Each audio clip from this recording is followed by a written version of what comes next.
자, 24회부터 21회까지 볼 겁니다.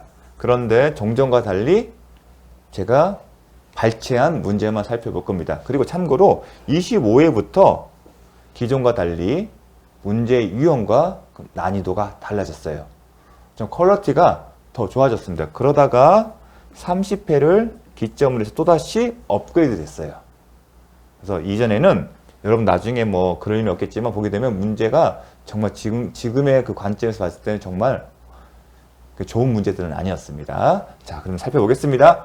자, 53번 주의토지 통행권에 관한 설명으로 옳은 것은 1번 주의토지 통행권자는 담장과 같은 축조물이 통행에 방해가 되더라도 철거 청구할 수 없다 할 수 있습니다. 만약에 이 담장이 통행지의 그 소유자가 설치한 거라면 그 사람 비용으로 철거 의무가 있을 거예요. 그건 한번 그런 지문을 본 적 있죠. 자, 2번 토지 분할로 무상주의 토지 통행권을 취득한 분할 토지의 소유자가 그 토지를 양도한 경우 양수인에게는 무상주의 토지 통행권이 인정되지 않는다.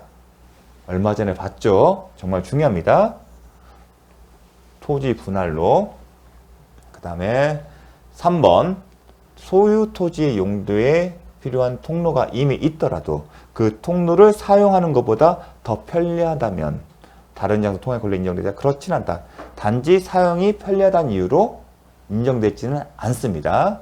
4번 기존에 통로가 있으면 그것이 당의 토지 이용에 부적합하여 적합하지 아니해서 실제로 통로로서의 충분한 기능을 하지 못할 때에는 통행권이 인정된다? 인정된다. 않는다가 아니라 인정됩니다. 이게 부적합해서 통로가 있지만 그 토지의 이용에 적합하지 아니하고 실제로 통로로서 기능을 하지 못하는 경우, 충분한 기능을 하지 못하는 경우에는 기존에 통로가 있다 하더라도 통행권이 인정됩니다. 이 개념은 중요하죠.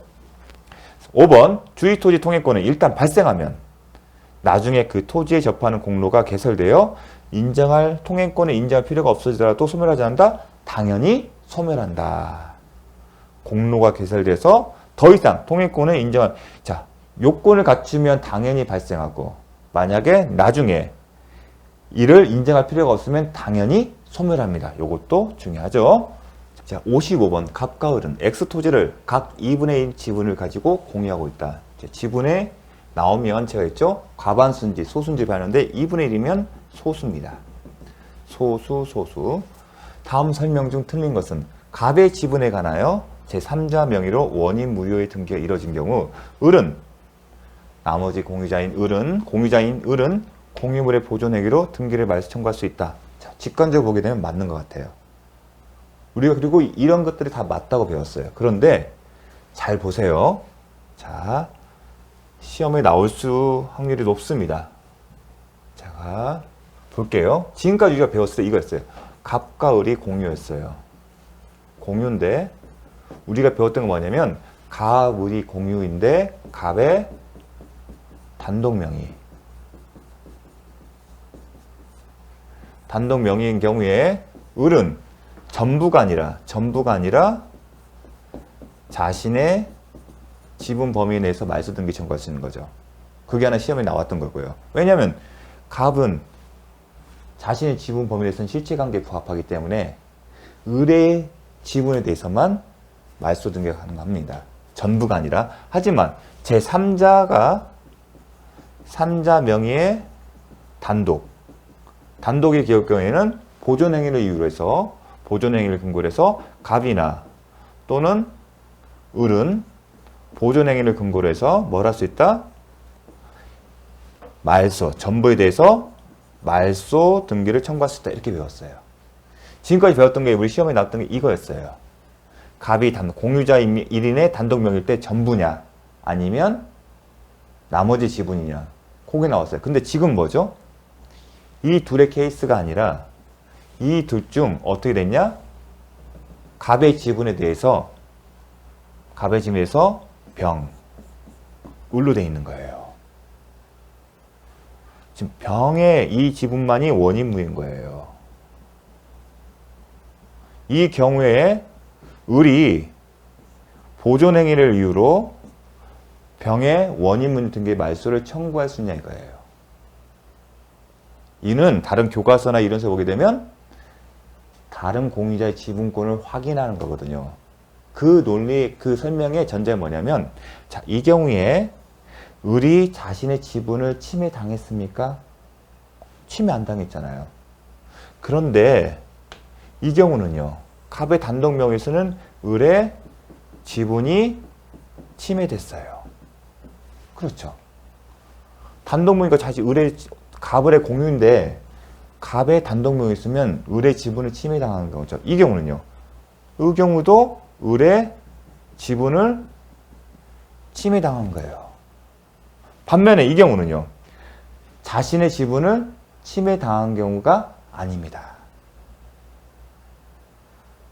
결론을 얘기하면 공유자는 자신의 지분을 침해당한 경우에만 보존행위를 이유로 물권적 청구권을 행사할 수 있고, 이 경우처럼 자신의 지분을 침해당하지 않은 경우에는 할 수가 없습니다. 뭘 할 수 있다? 보존행위를 이유로 원인 무효의 등기를 말소를 청구할 수가 없다는 겁니다. 요게 우리가 지금 처음 보는 내용입니다. 중요해요. 그래서 이 경우에 자신의 지분을 침해당하지 않기 때문에 을의 입장에서 이 경우는 을의 입장에서는 자신의 지분을 침해당하기 때문에 그 침해를 회복하는 방법으로 보존행위를 이유로 하는 거예요. 침해를 배제하거나. 하지만 이건 침해당하지 않았어요. 결국은 을에게 어떤 권리를 행사한다는 게 결국은 병의 지분권을 확인시키는 거예요. 이거는요.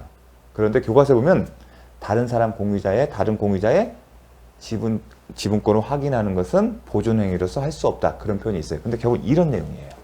네, 그런 내용까지 알 필요는 없고, 이런 경우에는 을은 보존행위로 할 수 없다. 그럼 결론을 내리면 공유물에 대해서 이것도 원인무효 등기가 있잖아요. 공유물에 가서 원인무효 등기에 따라서 어느 경우든 공유자가 언제든지 보존행위를 이유로 물권적 청구를 행사할 수 있다? 못한다. 이런 경우 때문에. 그럼 결론은 자신이 지분이 침해된 경우에만 보존행위를 이유로 해서 물권적 청구를 할 수 있다. 결국은 뭐다?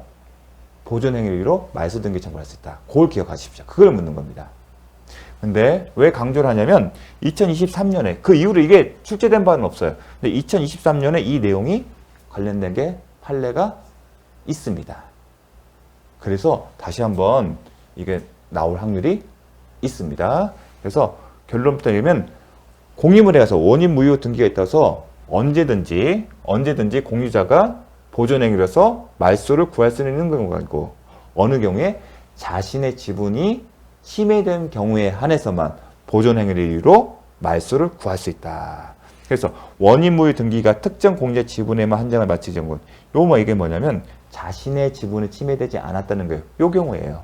갑의 지분이 원인 무효 등기. 그런 얘기로서 하는 겁니다. 자, 그 다음에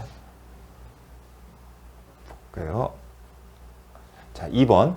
갑이 공유자 1인이 을의 동의 없이 X토지 전부를 단독으로 사용한다. 사용하는 관리행위인데 과반수로 결정이 되는데 과반수가 아니기 때문에 적법하지 못해요. 그 경우에 을은 공유물의 보존행위로 X토지 전부를 자기에게 반환한 것을 청구할 수 있다? 과거에는 이 당시에는 맞아요. 하지만 2020년도에 전원 합의체로 바뀌었죠. 소수 지분권자는 다른 소수 지분권자 상대로 공유물의 인도를 구할 수 없다. 따라서 지금 이게 나온다면 틀린 지문이 되겠죠. 그렇죠. 이것도 틀리고요. 이것도 틀린 지문이 되겠죠. 요 점 잘 봐주십시오. 3번 갑과 을이 X토지의 각 특정 부분을 구분 소유 내에 특정 부분 공유 등기를 한 경우 갑 자신이 구분 소유하는 지상의 건물을 신축하더라도 을은 건물 철거를 청구할 수 없죠. 왜냐면 각자 내부적으로는 단독 소유하는 거기 때문에. 4번 갑이 을의 동의 없이 X토지의 2분의 1을 배타적으로 사용하는 경우. 즉 이게 핵심은 뭐죠? 자신의 지분만큼 배타적으로 사용하잖아요. 그러한 경우다 하더라도 나머지 소수 지분권자의 을은 일단 이 사람은 배타 사용에 적법하지 않아요. 왜냐하면 배타적 사용에 대해서는 관리이기 때문에. 또 하나의 쟁점은 자신의 지분만큼 사용하니까 적법하다 주장하지만 그렇지 않다는 거. 그렇기 때문에 을은 그의 지분 비율로 갑에게 부당이득 반환을 청구할 수 있습니다. 괜찮은 훌륭한 출제 지문입니다. 5번 제3자가 권한 없이 자기 명의로 X토지의 소유권. 자, 제3자가 권한 없이 자기 문. 이 경우는 갑을 입장에서 자신의 지분을 침해당한 경우죠. 우리가 알고 있던 그 대표적인 케이스죠. 소유권 이전 등기란 경우 갑은 보존행위로 등기 정보의 말소를 청구할 수 있다. 괜찮은 기출문제입니다. 56, 그 다음에 60번이네요. 유치권자의 권리가 아닌 것은 경매권 할 수 있었죠. 배웠죠. 비용상환 청구권 배웠습니다. 과실수취권.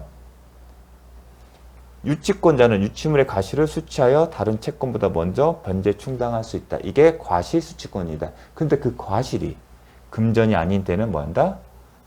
금전일 때는 자신의 채권 변제 충당. 내 채권에 충당한다는 얘기는 내 것 채권의 변제에 쓰이는 거고요. 그게 금전이 아닐 때는 경매를 해야 합니다. 요거 정도는 아셔야 합니다. 간혹 나옵니다. 간이변제 충당권.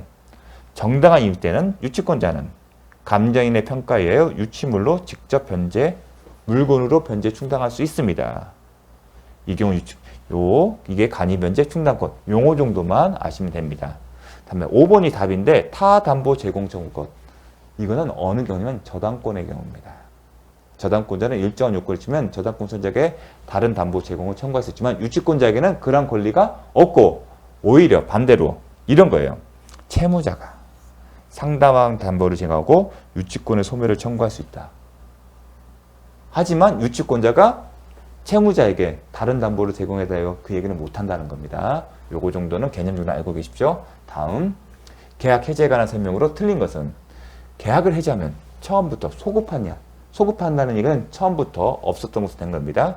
계약이 합의 해제된 경우 당사자 일방이 상대방에게 손해배상을 하기로 하는 등 특별한 사정이 없으면 채무 불이행으로 손해배상 청구할 수 없다. 이미 봤던 지문들이죠. 3번 계약 해제 효과로 반환할 이익의 범위는 특별한 사정이 없으면 이익의 현존 여부나 선악을 분문하고 받은 이익이 전부이다. 받은 거 그대로 돌려준다.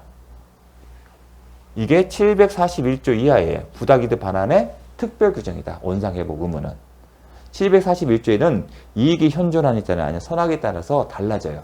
하지만 계약 해제의 경우에는 특별한 규정이 있고 그에 따르면 받은 거 다 돌려준다. 자, 4번 해제된 계약으로서 생긴 법률 효과에 기초해요. 자, 해제 후 우리가 해제를 하게 되면 3자는 선악 분문하고 보호되는 거죠. 근데 이건 뭐냐면 계약 해제를 했어요. 근데 말소 등기 전에 계약을 체결하고 그 다음에 제3자가 권리를 취득하고 계약 해제가 이루어졌어요. 우리가 알고 있는 건 이거예요. 제3자가 새로운 법률 계약에 따라서 급부 이행으로 형성된 법률과의 인정에서 새로운 법률 관계를 맺고 거기서 하나가 등기와 같은 대항력을 취득한 다음 그런 다음에 해제가 있으면 이 3자는 선악 불문하고 보호됩니다. 근데 지금은 어떤 경우다? 이 지문은 이겁니다. 잘 나오지 과거는 되게 중요했어요. 근데 지금은 잘 나오지 않습니다. 계약이 해제가 됐고 해제 이후의 비로소 새로운 이해관계를 받고 대항력 있는 등기 등과 같은 대항력을 취득한 거예요. 이런 경우에는 선의의 3자만 보호한 겁니다. 즉 해제 사실을 모르는 사람만. 그걸 묻는 겁니다.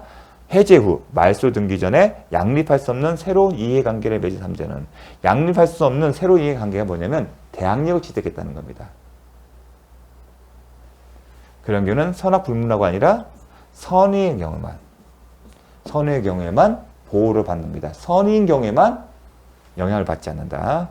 자주 나오는 질문은 아닌데 그래도 한번 기억을 해주십시오. 과거는 정말 중요했습니다. 중도금을 지급한 부동산 매수인도 약정 해제 사유. 지금 약정 해제라는 개념을 묻는 거예요. 우리가 계약금에 기해서 해약금 추정 규정과 구분해야 돼요. 계약금에 기한 해약금과는 구별돼요. 이걸 묻는 게 아니라 다른 약정 해제 사유예요. 뭐냐면 이거는 이거예요.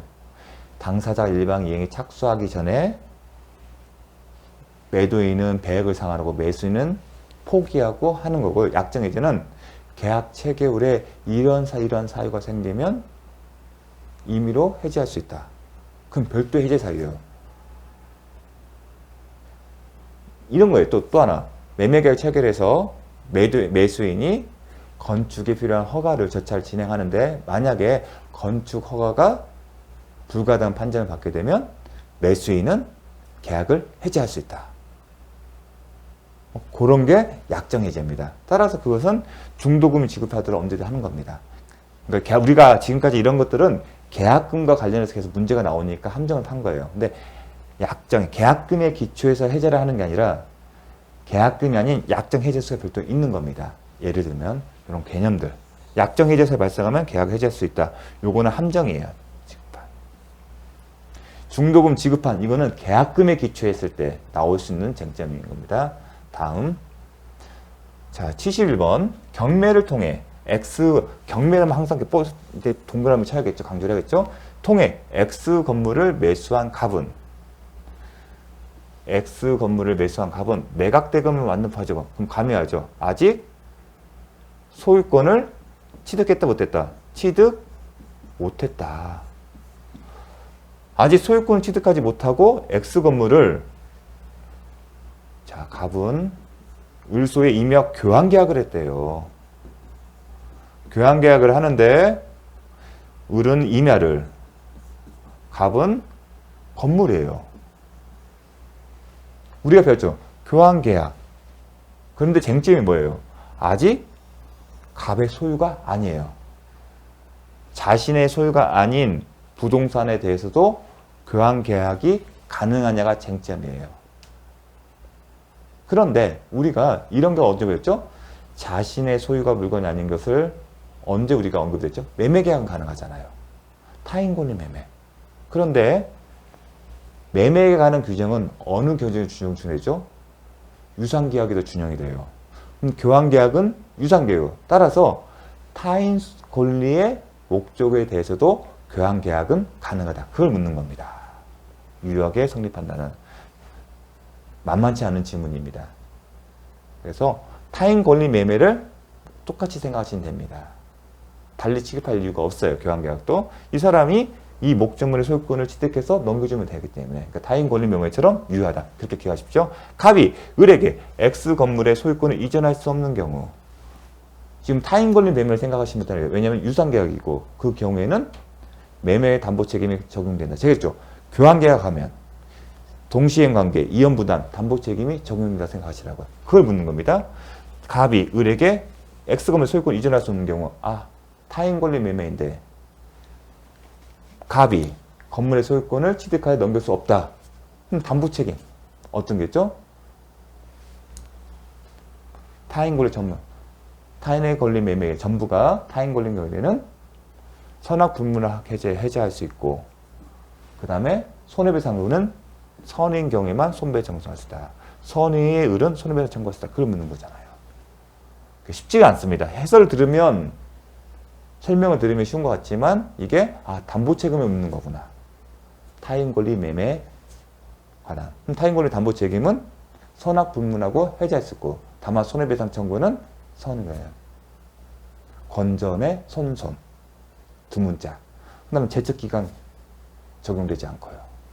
그거까지. 3번 X 건물과 Y 임야의 가격이 달라. 을이 일정한 금액을 보충하여 지급하. 이게 보충금 지급이죠.